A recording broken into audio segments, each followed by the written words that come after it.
Good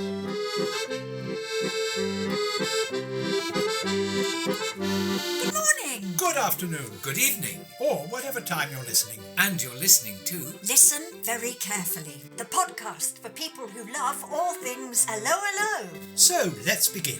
I'm Kim Hartman, and I played the part of Helga. I'm Guy Siner, and I played Lieutenant Gruber. And I am Richard Gibson, and I played Herr Flick. Hello, everybody! Welcome to my kitchen. I am now going to introduce you to Series 3, Episode 4, called Wedding Bliss. No. Number 51, Wedding Bloss. Wedding Bloss, number 51.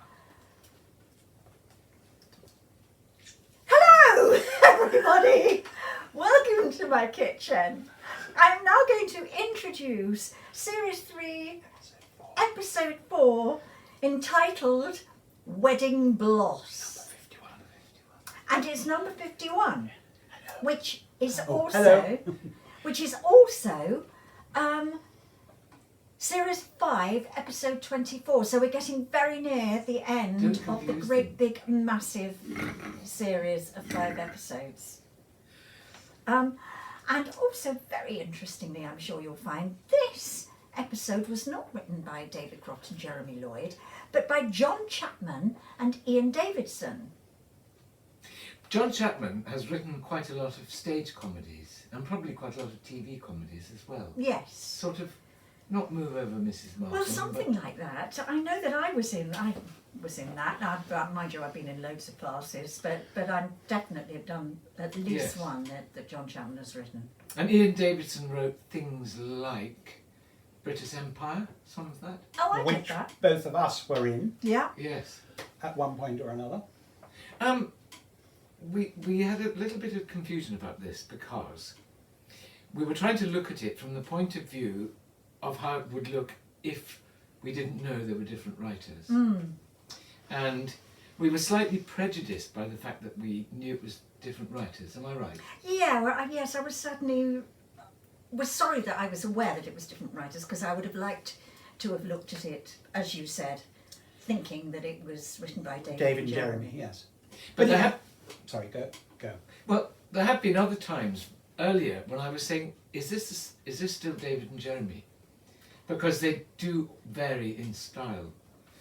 But does anybody have any observations about that? I think we should be allowed to speak our mind and not be tactful. Okay, well. That doesn't mean it has to be bad, but I think we should be, because people might watch it and agree with us or disagree. I think it's worth pointing out, if we're going to be honest about how we feel about it, that they weren't and never could have been the original writers stroke inventors of this series. Yeah.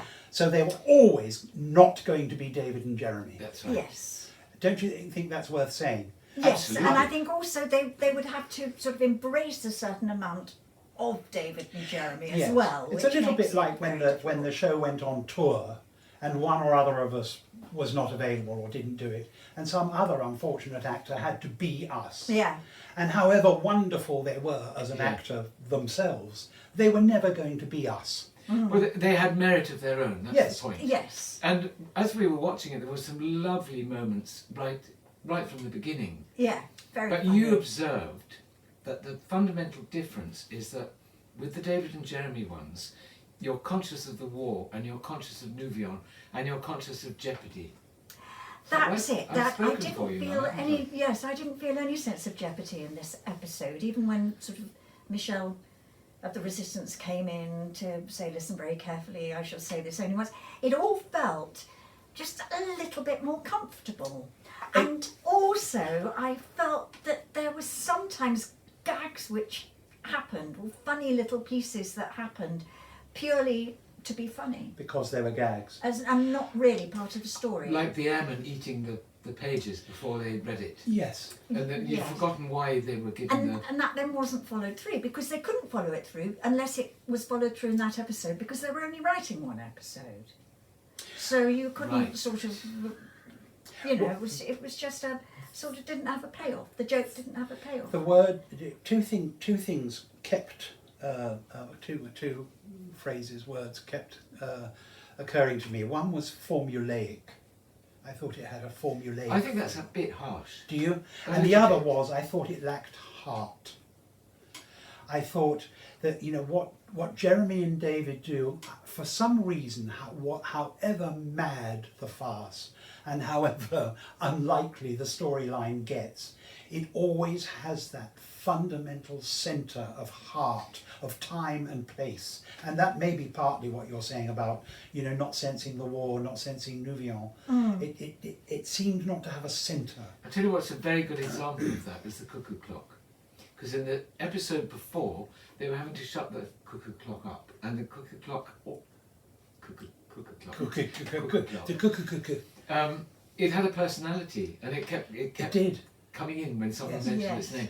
With this, it was just an annoyance. It was an obstacle, something to be got over. Am I right? Yes, That's good actually point. quite a good point. Yeah. And it didn't have. It wasn't a character. And I thought an example of why I said formulaic, and I'm sorry if it sounds a little bit, you might want to cut that, I'm sorry if it sounds... No, I don't think we harsh. should cut it. But I mean, We for should count it. instance, Arthur, sort of almost out of nowhere, Crabtree saying farty, just for the sake of saying a funny word that Yeah. sounded rude. Yeah. And of course, it had also been said before in a previous episode. Yes, so but it that didn't, joke had but it already didn't, yeah, happened. and it was on the nose, and it didn't need to be. But it still was a mighty achievement. I mean, if we were trying to do an Goodness, episode of yes. Allo Allo, it would Brilliant. not be half as good as that. No, absolutely not. So I think No. we're speaking fairly, I think, rather than Yeah. brutally. And there were some very funny moments. There were. There were. And we all had lovely stuff to do. Yes. Yes. When you went like that, did you have anything on underneath? Of course You must I have done, did. otherwise I'd have remembered. You have like a strapless bra and Must Yeah, have. Yeah. I think I was quite well cut. Probably just a sort of like a boob tubey dress or something. yes, You just know, not the so just straps my over the shoulders. Yeah. But again, that was set up nicely, and then it slightly fizzled out when you got to as far as René. Yeah. Nothing quite happened That with was a it, bit of really. a disappointment, wasn't it? And why did Rennie suddenly go, I've already spent everything, and Well, reject because- Helga? Because he never No, would because have he was rejected Helga. shagged out. Yes. He already bonked 5 waitresses at his stag party. Yes. Yeah. There was something that I spotted very early on, talking of the cuckoo clock. There was a piece of what looked like blue tack, which is presumably plasticine or something. Yeah. And when Gordon was putting it on, it broke in half. So Yes. he had another. Was left with a piece in his hand. The monologues are tricky, and he was doing that tricky stuff with the monologue and dealing with a prop that had gone wrong. And then I saw him dispose of it. Yes, at some just point put it on later. the table. He just dealt with But it. it was Yes. out of frame. Yes, but it was But he dealt with it perfectly. yes. It's a little bit like when you're an actor and somebody drops something on stage. The audience can clearly see something's been dropped. Yes. There's only one answer. You pick it up, and then the audience know that you've seen it, they've seen it. You Yes. picked it up and disposed And of they it. get Oh over God! it. And There everybody have gets been over it. times, haven't there? I've been at the theatre where there've been times where somebody's been too frightened to pick something Yes, up, and yes. then it's laying in the middle There's of the stage clearly forever, a mistake, with everybody walking and the audience past it, and knows- stepping over it, and The And audience know, you know, everybody knows. Just pick it up, show the audience you picked it up, dispose of it, Yes. move on. But do it in character, because that's Oh, what he yeah. because he even sort of played with it a little bit. Yes. He sort of squeezed it between his hands a little bit, and then at some point he just put it down. Yes, it's not. Which It's is, not. This isn't supposed Yeah, to have happened. yeah. Just this has happened. I remember being in hay fever. I played Sorrel, who was the sort of rather languid daughter, spoilt daughter in hay fever. And one evening, I went to leave the set, and I was it was way before we did Allo Allo or anything, and I went to leave the set, and the doorknob came off in my hand. We've all had Oh that my at God. some time or another. And the actress, marvellous actress who was playing Judith Bliss, who was my mother, and she said, go on, Sorrel, go. And I went, the knob's come off in my hand. And she went, oh, well, go off some other way then. And I was in such a panic, I went out of the fireplace. I have seen actors climb out of windows when that happened.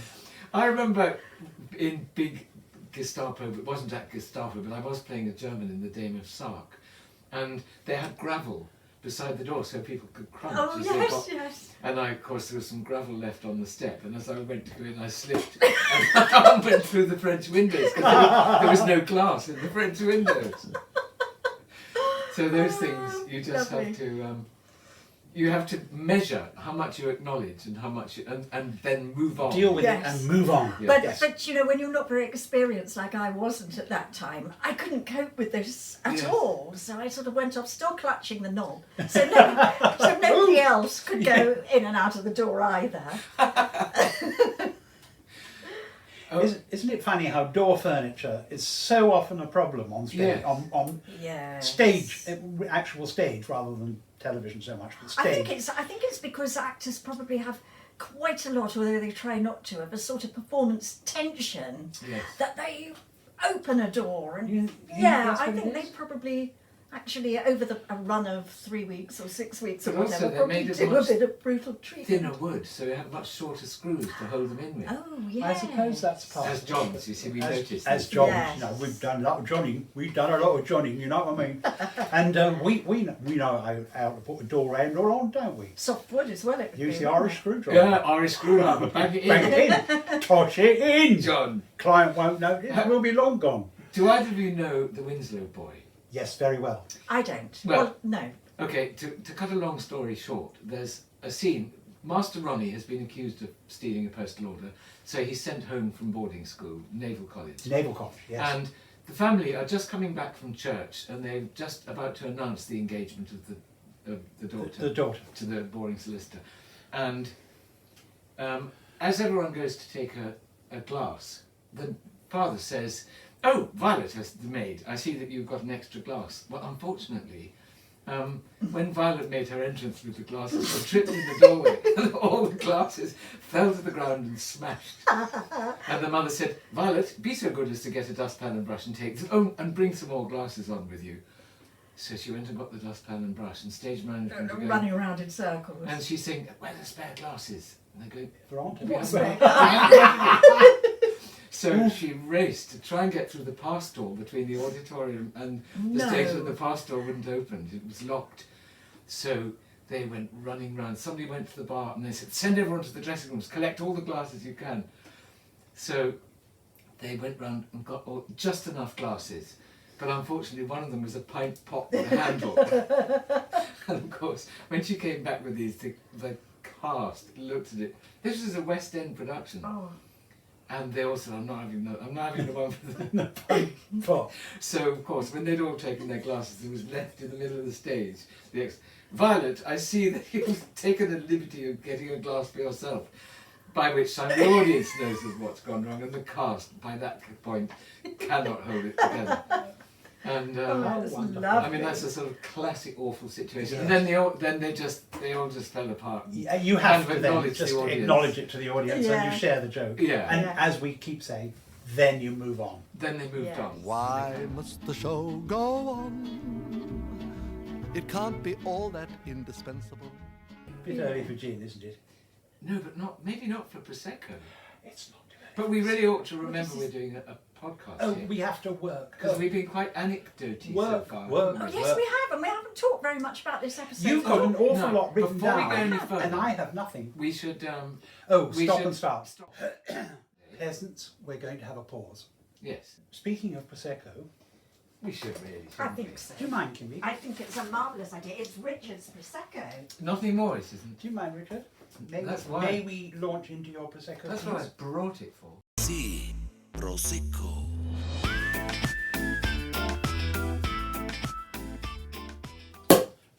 Ooh, over the archway. Brilliant. Cheers. Cheers. So We're back, peasants. we had to go out of the room Cheers. because Kim was heard popping a cork, and before we knew it, the head of everything, the head of the studio, Ron Hartman, came and joined us. There we go. So Oh. cheers. That's So, something to say. Cheers, Ron, and Cheers. welcome. Cheers, thank and you. thank you for joining us. And I was going to tell a little story. Since you you, were. since Go you on. mentioned how good this Prosecco is and that it was an own label Sainsbury's, Yes, I wanted to tell just a little tiny. that wasn't a sponsorship bid, by the way. I wanted to tell a little tiny short story. when I was doing a play in the West End. I think it was Don't Dress for Dinner, and which we have both done. And Oz Clarke, who was then a bit of an acquaintance, sort of a friend at the time, came in and brought me a bottle of champagne. And he was, as many of you may remember, a very, very well-known wine critic. Wrote for The Observer, wasn't it? Anyway, he walked in and he gave me this bottle of champagne. And bear in mind, we're 80s, 1980s, and so this was unheard of. The bottle was a bottle of Sainsbury's champagne. And I said, Oz, how dare you bring me crappy supermarket champagne, and you, a famous wine critic? And he said, Guy, it's Bollinger. Sainsbury's have bought out a huge shipment of Bollinger. This is one of the best champagnes in the world. Wow. And it was unheard of at the time. Yeah. And now it's very common that you need to, every year it's different. You know, some years Waitrose own champagne might be, it might be Veuve Clicquot or something like that. It might be wonderful. And the clever critics find out what the supermarkets have been buying. So Well, we have no if we have any clever wine critics out there, we need you to let us know what the next good Prosecco is going to be, or champagne. Exactly. And if you work for Sainsbury's, this is Delicious. Sainsbury's own Prosecco, and we have no complaints about it. Cheers. Would you have a look at Guy's nose, please? I suggested that he powdered his nose, and I powdered it for him. It's and a bit powdery. Gone a bit powdery, hasn't it? Would you like? No, you look very sweet. Would you like to No, do? I think you look lovely. Does he look all right? Yeah, it looks fine. Well, if anyone thinks Do I that his look like nose Rudolph the reindeer? Am I No, very no, seasonal? No. quite the No, opposite. he looks fine. You used to until it got to Very good. Yes, Perfect. the rosacea, I'm afraid. So now, we've hardly talked. We've been rabbiting away about telling silly old actor anecdotes and goodness knows what, and we have hardly talked about this episode It's at so all. true. And time is It's wasted. Gambling We're on. burning daylight, and Yes. you have an enormous number of things written down about the episode, and I wrote down And nothing all at of all. them illegible. well, I can read them. Lots of references to old plots. They refer to the daffodils in the vase. The firing squad because of René and his twin brother. So at times, rather than the story developing, you feel that it's referencing things from the past. Because they'd researched it And they all. must have researched, and I had to watch every episode ad infinitum, I Yes. can imagine. An example of a sort of pasted-on gag was Richard Marner with his wig on, who looked like one of the crazy gang. Yes. And it was purely so that the general could beat it with a stick and kill it. Yes. And then Herr Flick could say something about nasty little rats. People being nasty to rats, yes. And then they had my favourite animals, and then it could Yes. describe you too on Smallhouse or something. Yeah. Because they're small and disgusting. It's more disgusting and untrustworthy or something. I like them. Yeah. But it was a set piece, and it was funny, and it was very funny seeing Richard Marner with a wig on, but it had nothing to do with the story at all. Yeah. And it wasn't even explained why he was putting on his wiglet. Yes. Whereas And in fact, when he had a wiglet before, it was quite a subtle one, wasn't it? Oh, Did he it- have a wiglet before? no, he's never. You're thinking of the stage show, Ah, yes, I am. which was Nobody- a later thing No, up but there. in real life, he had one. Oh, that yes. He'd had when he was a rank contract starlet or something, and they gave him a toupee, but it had got thinner and thinner, so there was really almost nothing left except the lace. And he lost his briefcase on the train once, and he was absolutely broken-hearted that this almost invisible wig. His wiglet was in it. I've lost my life, he was saying.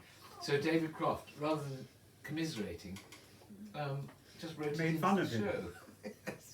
Can That you not was crunch too typical. much, please? No, You'll give the editor a bit of a nudge. no, I'm enjoying it. I don't All care. right, can we have just a few minutes of Guy sounding like a horse eating?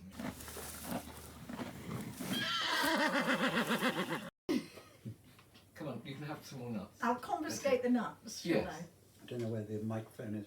And you can gargle with this. Yeah, so... Oh yes, I've got a few quotes here. what a French bedroom farce this is. That's not a particularly Allo Allo line. No. And it's sort of I noticed that. I should have written It's it sort down. of stepping It steps out outside. of character. Yes, Yes. and you know why also? Because in France they wouldn't call it a French No, farce, of course they just they call wouldn't. it a farce. Yes. Wouldn't they? What kind of a French bedroom farce is this? René says as he walks into the bedroom. And I thought that not only is it on the nose, but it's completely out of Self-referential. character. Yeah. But Monsieur Alphonse again was triumphant Yes. at the wedding Yes. when his dicky ticker was playing up and he Yeah. couldn't get out man and wife. Or He could was he only get playing out up, or was he man. Well, yes, He was whatever. doing it to prevent the wedding. But yes, it was. He did a lovely lot of collapsing and Yes, and yes. stammering Dicky-dickering. and I now pronounce you. pronounce- I now pronounce you man and very enjoyable as always. as always. But the poor old airmen didn't get much to do, did they? No, and again they were hanging off a coat rack as their disguise, which actually was a bit It's unrealistic. I mean, strange, yes. they're normally in a cupboard, or even if it's in the piano, or sort of behind the bar. But it's somewhere where they could crouch. They wouldn't. Yes. They wouldn't sort of stand like that for hours while Yeah. With people coat came in hangers and through out. the back of their peasantry. It's time for us to leave, so goodbye and thank you once again for joining us in Kim's Kitchen. And Lovely to see you. if you have any suggestions or observations, or you just want to make contact, Comments or there questions? is a place that you can go to, and where does it begin? Pod. At Gruber. flick.com. That's pod at helgagruberflick.com. Very good. And Bye. just before you go, don't forget to subscribe to us, please.